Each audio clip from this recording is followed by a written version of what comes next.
October 4th, 2011, Michael Morton walked out of a Texas state prison a free man, exonerated for the murder of his wife. Morton spent nearly 25 years behind bars for a crime he did not commit.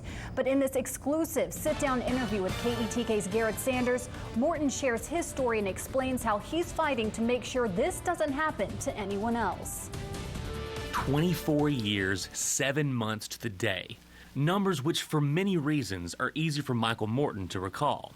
Namely, they represent his time behind bars, an existence which was 24/7. When you're in there, your guilt or your innocence is irrelevant because everybody has to go through the same stuff. In 1986, Morton's wife Christine was found beaten and murdered on their family bed in Williamson County near Austin. Morton was soon fingered as the #1 suspect, and in 1987 was sentenced to life in prison. It's almost as if you're watching yourself.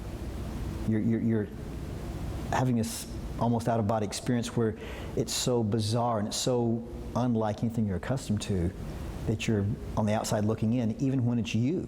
It's kind of like being hit in the face in a fight that you didn't expect. As the years crawled by, Morton missed the chance to properly mourn for his wife, lay his grandparents to rest, and watch his son grow. A son who was 4 at the time of his mother's murder, who would later change his last name to further distance himself from the man he was told was a monster. But Morton did finally receive help from an organization known as the Innocence Project. They do the Lord's work. I mean, oh man. They do what nobody else wants to do or seems to be able to do. There's not a guy inside that doesn't think that that's a great organization. For more than a decade, this organization worked on Morton's behalf, finding new evidence along with evidence which was hidden by the prosecution. Among their findings was a transcript of a conversation between Morton's son, where his son asked about a monster in the house and says Daddy wasn't there, as well as a bloody rag, which once tested proved to have Christine's as well as another man's blood. That other man was Mark Norwood, a dishwasher who lived in Austin, who was suspected of killing another area woman in 1988. Morton was a free man. The day that I got out, I didn't think about it ahead of time, but I just referred to the people at the Innocence Project as angels. My assets, my family's assets had already been spent on every legal thing we could think of. We were at the end of our ropes, and the Innocence Project stepped in. He's been exonerated for more than 2 years now, has remarried, and moved back to the place where he grew up, East Texas, just north of Tyler. For some reason, I expected it to be a time capsule, that I was going to come home to the way it was.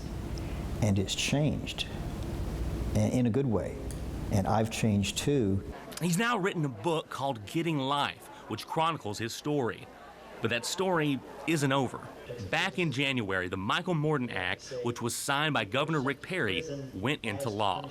The law is designed to ensure a more open discovery process. The bill's open file policy removes barriers for accessing evidence. Keeping the Michael Morton Act strong isn't for defense attorneys, and it isn't against the prosecutors or the cops. It's for the citizens, because you have no idea what it's like to have the weight of the state come after you. Along with the corruption in the Williamson County District Attorney's Office, Morton spent many years hating those who took his life from him. But even before he was let out, he let that hatred go. I don't have the anger and bitterness that I used to. Right now, I'm a product of the grace of God. I will admit there was a time when I was very angry, and I plotted the early demise of a number of people I felt were responsible. But after I literally and figuratively saw the light, the process began within me, and I changed. And when you release what we'll call vengeance or hatred, it comes off of your shoulders like a weight.